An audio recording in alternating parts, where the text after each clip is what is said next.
पिछले लेक्चर में बोहर के मॉडल की अपने बोर मॉडल चल रहा है जो उसकी अभिग्रहित पढ़ ली। आज अपने पढ़ेंगे बोर मॉडल में इलेक्ट्रॉन की कक्षा की त्रिज्या।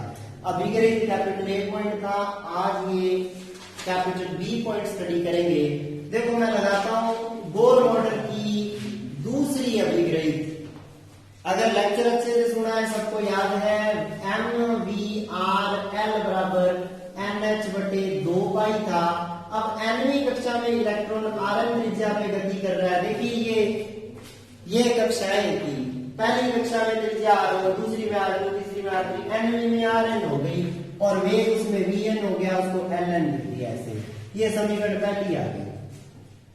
दूसरी समीकरण अपने पास किसका यूज करेंगे? पहली अभिग्रहित। और पहली अभिग्रहित क्या थी? mvn square by Rn is equal to k zd square by Rn का स्क्वायर।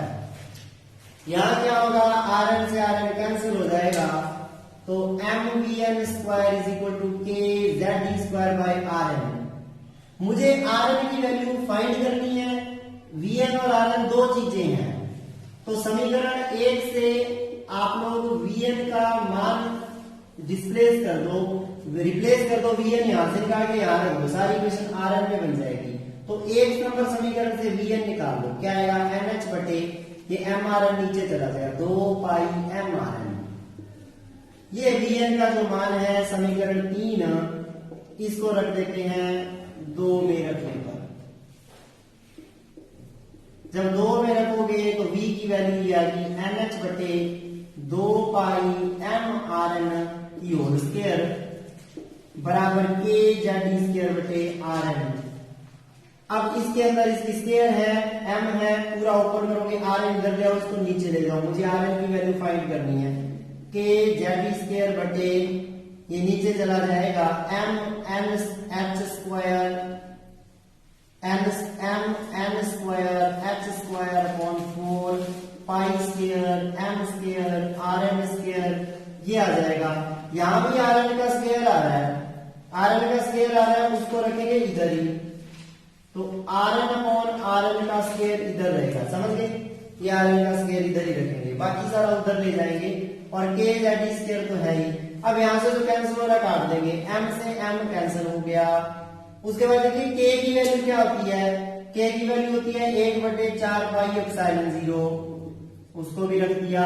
1/4 पाई एप्सिलॉन 0 सॉल्व करना है बस इसको, वो भी रख दिया। तो ये 4 पाई इस 4 पाई से कैंसिल हो गया, तो और ये Rn से ये कैंसिल हो गया, 1/Rn आ गया। 1/Rn आपके पास क्या आ गया? पाई m zd square upon n square h square into epsilon 0, ये आ गया आपके पास। तो जब r स्क्वायर निकालोगे या Rn निकालोगे तो Rn आ जाएगा, दिस इंप्लाइज Rn आ जाएगा n square h square epsilon 0 बटे m पाई zd स्क्वायर। ये रिजल्ट आ गया इसका। अब ध्यान दीजिए सारी चीजें इसमें, ये फाइनल रिजल्ट Rn की वैल्यू का सारी चीजें इसमें हमें पता है, तो वो सारी चीजें जो पता है वो यहाँ पे अपने रख देते हैं। ये डायग्राम तो ऐसे ही रहेगा, बस इसमें जो अपने Ln लिखा था वो काट दिया, NH बटे 2 पाई वो सब। अब देखो सारी चीजें रख दीजिए, हमें पता है, हम जानते हैं। क्या क्या जानते हैं? हम जानते हैं कि जो चीजें हमें पता है सारी चीजें रख देते हैं। मुझे h का मान पता है 6.62 गुणा 10 की पावर -34 जूल सेकंड होता है। मुझे एप्सिलॉन 0 पता है 8.8541 गुणा 10 की पावर -12 कूलम्ब स्क्वायर पर न्यूटन मीटर स्क्वायर होता है। कूलम्ब स्क्वायर पर न्यूटन मीटर स्क्वायर होता है। मुझे m का मान पता है 9.1 गुणा 10 की पावर -31 किलोग्राम होता है। मुझे पाई का मान पता है 3.14। मुझे ई का मान पता है 1.6 गुणा 10 की पावर -19 कूलम्ब। सब कुछ रख देता हूं। अतः मुझे समीकरण 4 जो नीचे में 4 दे देता हूं इसको, इस इक्वेशन से मुझे Rn की वैल्यू जो मिलती है वो होती है 0.529 गुणा 10 की पावर -10। इसका गोटा लगा लेना तगड़े वाला। इतने न्यूमेरिकल आते हैं इस फॉर्मूले पे जो लिख रहा हूं। अब देखो Z तो मुझे क्या पता क्या है? हाइड्रोजन के लिए हीलियम के लिए 2, लिथियम के लिए 3, बेरिलियम के लिए 4, सबके लिए अलग अलग जेड। एन भी मुझे क्या पता पहली कक्षा है कि दूसरी कक्षा है, इसलिए एन स्क्वायर वैसे का वैसे रहेगा, जेड भी वैसे का वैसे। आंसर आ गया 0.529, ये एंगस्ट्रॉम हो जाएगा। एन स्क्वायर बटे जेड एंगस्ट्रॉम में उत्तर आएगा जो भी आएगा।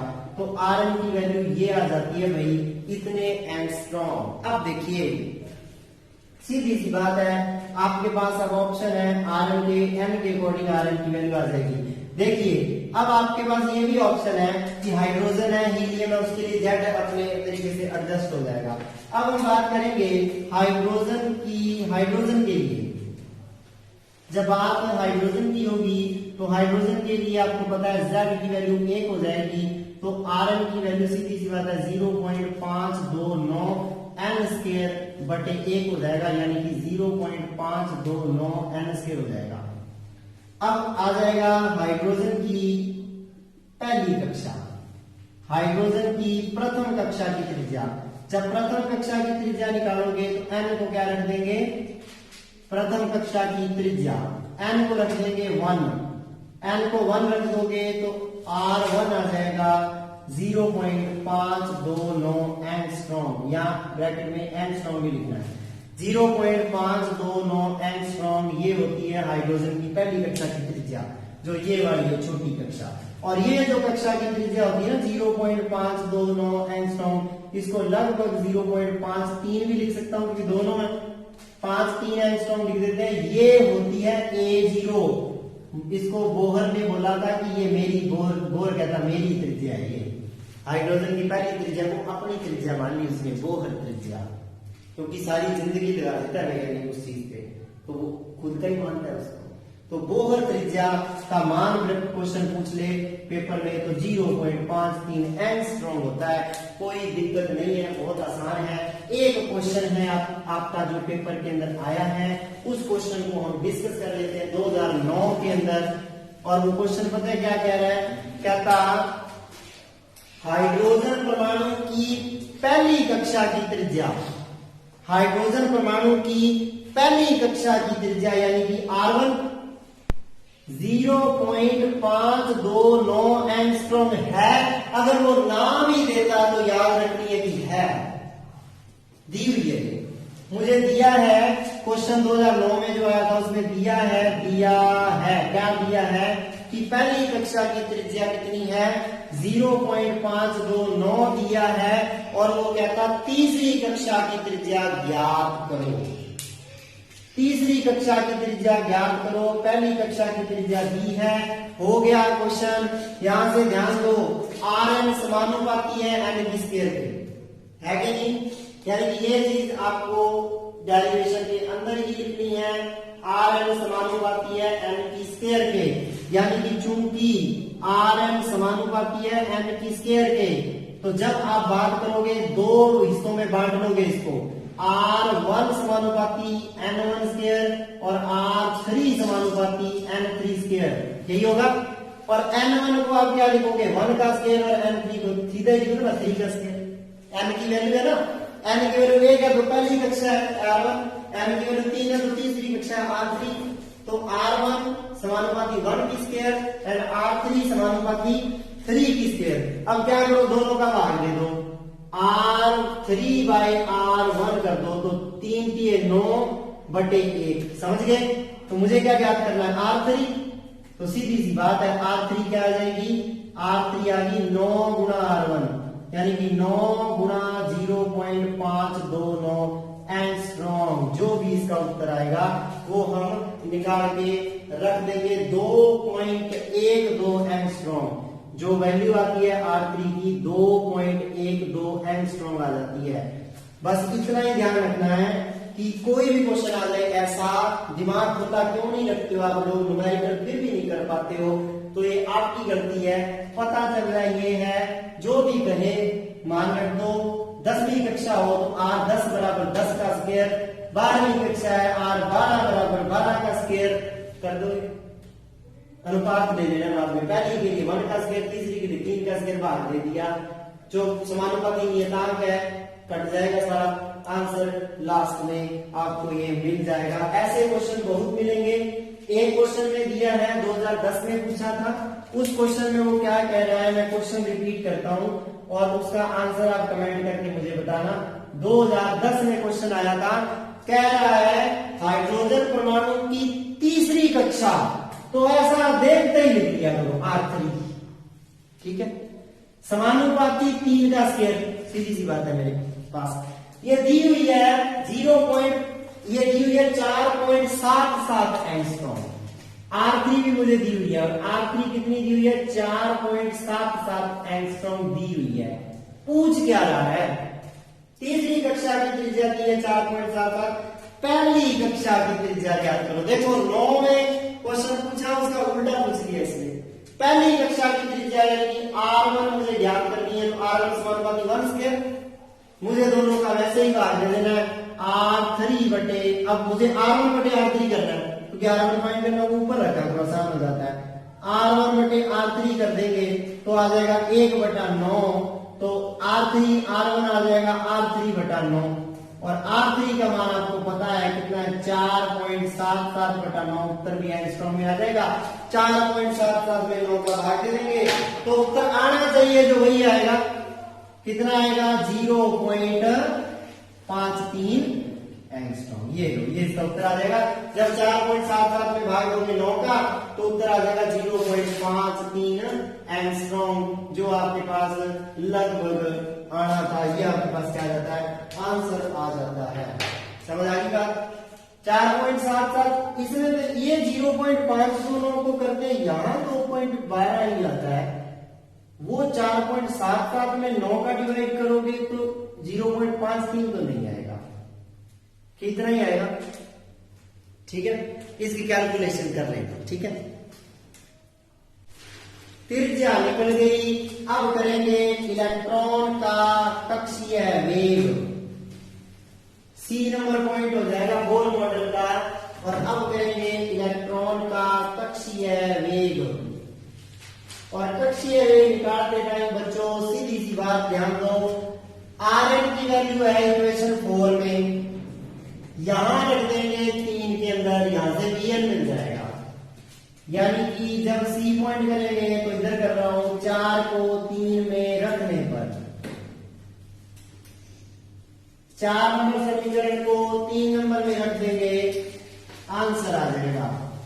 4 को 3 नंबर में रखेंगे तो Vn बराबर mh ज्यों का त्यों 2 पाई m, अब Rn पलट के लिखा जाएगा, पहले पूरा लिख दो यहाँ, m square h square epsilon 0 बटे m पाई z e स्क्वायर। सॉल्व करेंगे Vn बराबर m, देखिए nh पूरा ही कैंसिल हो जाएगा, m से h से सारा कैंसिल हो गया, पाई m पाई और m से कैंसिल हो गया, ऊपर जाएगा z e स्क्वायर और नीचे बच जाएगा 2 nh एप्सिलॉन 0, इतना ही बचेगा। ये वेग आ जाता है nवीं कक्षा का। और यहां से ध्यान देने योग्य बात है कि Vn व्युत्क्रमानुपाती है n के, जैसे जैसे कक्षा आगे जाती जाएगी वेग घटता जाएगा। V1 सबसे बड़ा होगा, V2 उससे छोटा, V3 उससे, इस तरीके से आ जाएगा, n बढ़ता जाएगा वेग घटता जाएगा, है ना।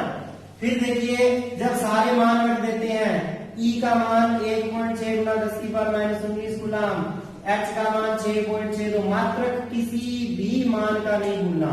अब साइलेंट 0 8.8 पर ये जूल सेकंड लिखा है, 5 4 1 गुना 10⁻12 कूलम स्क्वायर प्रति न्यूटन मीटर स्क्वायर। अगर रख देता हूं तो Vn आ जाता है 2.19 गुना 10⁻6। अब Z और N तो बेचारे कुछ नहीं कहते, Z बटे N पड़ा रहता है मीटर प्रति सेकंड। ये वेग आ जाता है nवीं कक्षा का।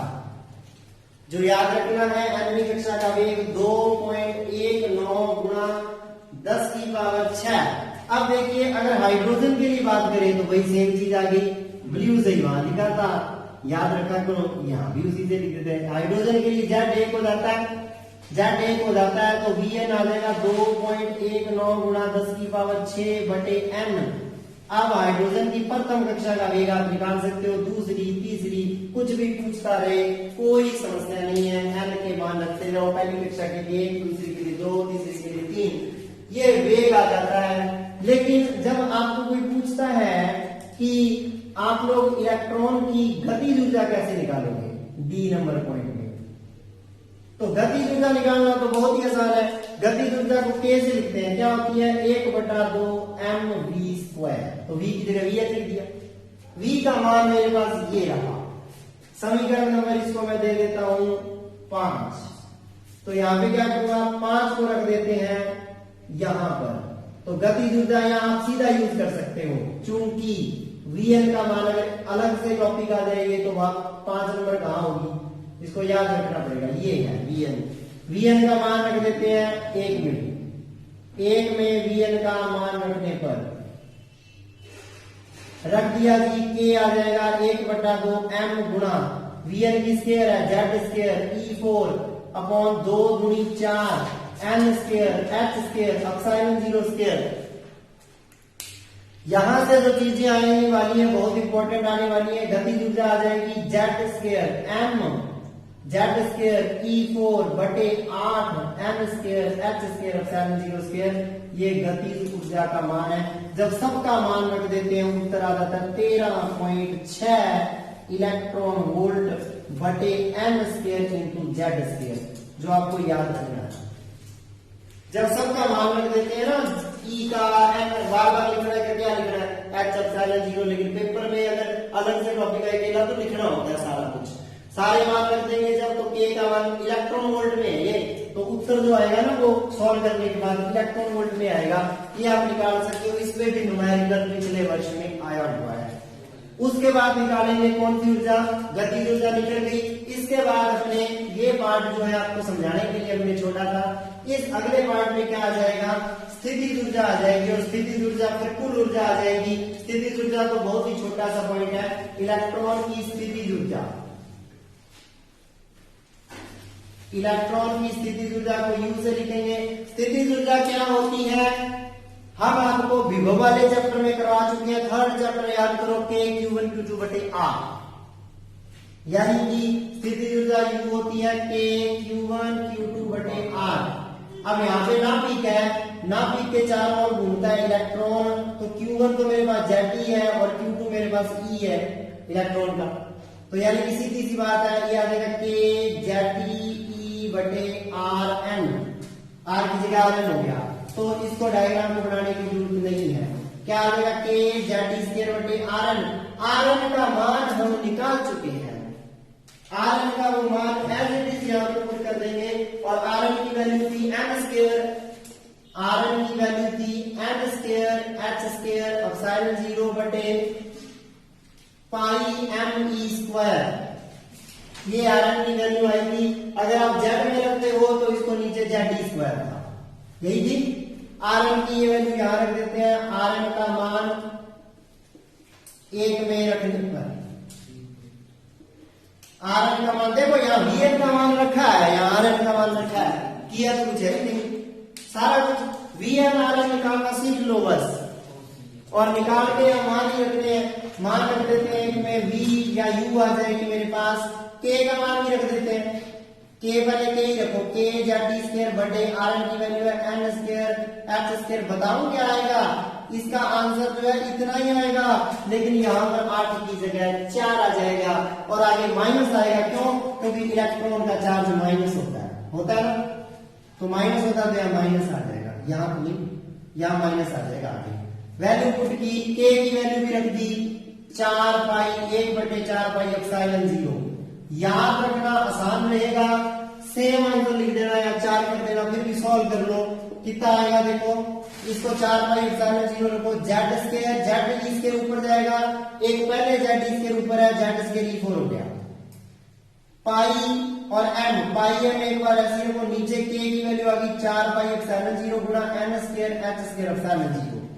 4 पाई के अंदर पाई से पाई कैंसिल हो गया, आपके पास u की वैल्यू आ गई m Z² E4 m Z² E4 बटे 4 n² h² एप्सिलॉन 0²। आगे माइनस है, देख सकते हो, इसको मैं ये भी लिख सकता हूं, माइनस का दुगना है इसका, 2 गुणा 13.6 इलेक्ट्रॉन वोल्ट बटे एन स्क्वायर गुणा जेड स्क्वायर, ये लिख सकते हैं, या u को मैं लिख सकता हूं माइनस का 2k लिख सकता हूं। कुल ऊर्जा निकालोगे, दोनों को जोड़ दोगे तो देखो ये 1/8 है, सारा कुछ कॉमन ब्रैकेट में रहेगा, 1/8 माइनस 1/4, उत्तर आ जाएगा -1/8, ठीक है ना। और इसका मतलब उसका उत्तर भी क्या आ जाएगा 13.6 बटे एन स्क्वायर जेड स्क्वायर बस आगे क्या आ जाएगा माइनस। कुल ऊर्जा जो होगी वो माइनस का k हो जाएगी, समझ गए। जब जोड़ोगे तो आपको ये चीज क्लियर हो जाएगी।